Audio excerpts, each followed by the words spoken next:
क्या petrol diesel अब खत्म होने की कगार पर है और क्या वर्क फ्रॉम होम अब एक नया इमरजेंसी मॉडल बन गया है?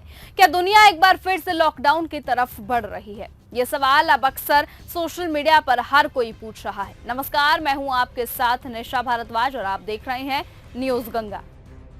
ईरान और इजराइल के बीच बढ़ते तनाव ने पूरी दुनिया में एक नया संकट खड़ा कर दिया है, ऊर्जा संकट, और इसका सीधा असर अब लोगों की आम जिंदगी पर दिखने लगा है। हालात ऐसे हो गए हैं कि कई देशों को मजबूरी में वो कदम उठाने पड़े हैं जो हमने सिर्फ कोरोना के समय में देखे थे।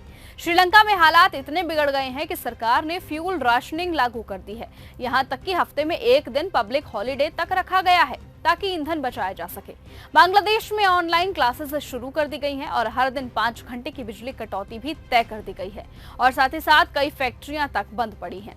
पाकिस्तान में तो सरकारी दफ्तर अब सिर्फ 4 दिन ही खुलेंगे। 50% कर्मचारी वर्क फ्रॉम होम पर रहेंगे। स्कूल कॉलेजेस बंद कर दिए गए हैं और ईंधन आवंटन में 50% की कटौती भी कर दी गई है। फिलीपींस, वियतनाम और लाओस जैसे देशों में वर्क फ्रॉम होम को बढ़ावा दिया गया है। कार पूलिंग लागू की जा रही है और गैर जरूरी यात्राओं पर रोक लगाई जा रही है। म्यांमार में निजी गाड़ियों के लिए ऑड इवन सिस्टम लागू कर दिया गया है, तो कोलंबिया में 1/3 पेट्रोल पंप बंद हो चुके हैं। इजिप्ट में मॉल और दुकानें जल्द ही बंद करने की आदेश जारी हो रहे हैं। सरकारी इमारतें शाम 6 बजे तक ही खुली रही हैं और साथ ही साथ यहां तक कि रोशनी वाले विज्ञापन भी बंद कर दिए गए हैं। ऐसे में न्यूजीलैंड भी हफ्ते में एक दिन कार लेस डे लागू करने पर विचार करता है।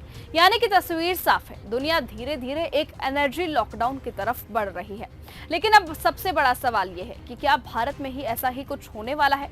सोशल मीडिया पर दावे किए जा रहे हैं कि भारत में पेट्रोल डीजल की कमी के कारण लॉकडाउन लग सकता है। कुछ तस्वीरें और वीडियोस वायरल हो रहे हैं जहां लोग बर्तनों में पेट्रोल भरते हुए नजर आते हैं। लेकिन सच्चाई क्या है? सरकार और तेल कंपनियों ने तो साफ कहा है कि भारत में पेट्रोल और डीजल की कोई कमी नहीं है। स्टॉक पर्याप्त है, सप्लाई सामान्य है और लॉकडाउन जैसी कोई स्थिति नहीं बनने जा रही है।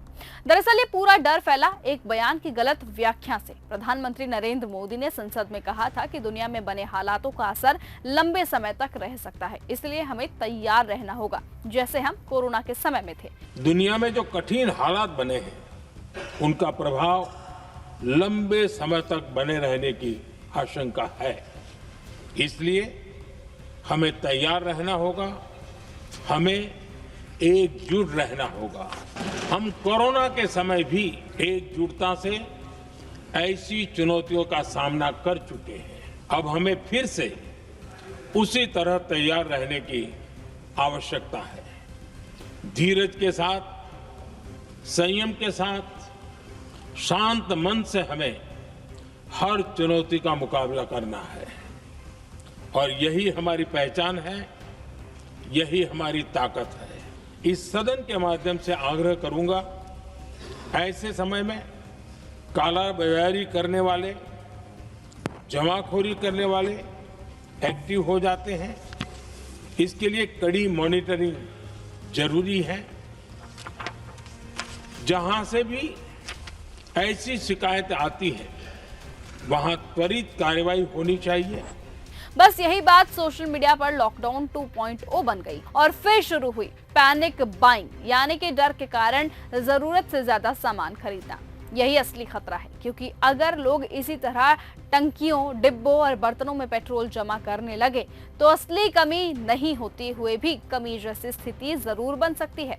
इसलिए सरकार की साफ और सख्त अपील है कि अफवाहों पर भरोसा ना करें, जरूरत से ज्यादा खरीदना बंद करें और केवल आधिकारिक जानकारी पर ही भरोसा करें, क्योंकि इस वक्त लड़ाई सिर्फ युद्ध की नहीं बल्कि सूचना और अफवाहों की भी है। इसलिए याद रखिए कि अगर हम संयम रखेंगे तो कोई भी संकट बड़ा नहीं है। तो दुनिया में भले ही एनर्जी लॉकडाउन जैसे हालात बन रहे हों, लेकिन भारत में अभी भी सब कुछ सामान्य है, इसलिए घबराने की बात नहीं है, सिर्फ समझदारी दिखाने की बात है। फिलहाल आज की इस खबर में सिर्फ इतना ही। देखते रहिए और बने रहिए न्यूज गंगा के साथ। और ये जानकारी आप सभी को कैसी लगी, इसे कमेंट में लिखना ना भूलिए। नमस्कार। अगर आपको ये हमारा वीडियो पसंद आया हो तो इसे लाइक और शेयर करना बिल्कुल ना भूलें। साथ ही हमारे चैनल न्यूज गंगा को सब्सक्राइब और फॉलो जरूर करें ताकि देश और दुनिया की हर बड़ी खबर आप तक सबसे पहले पहुंचे।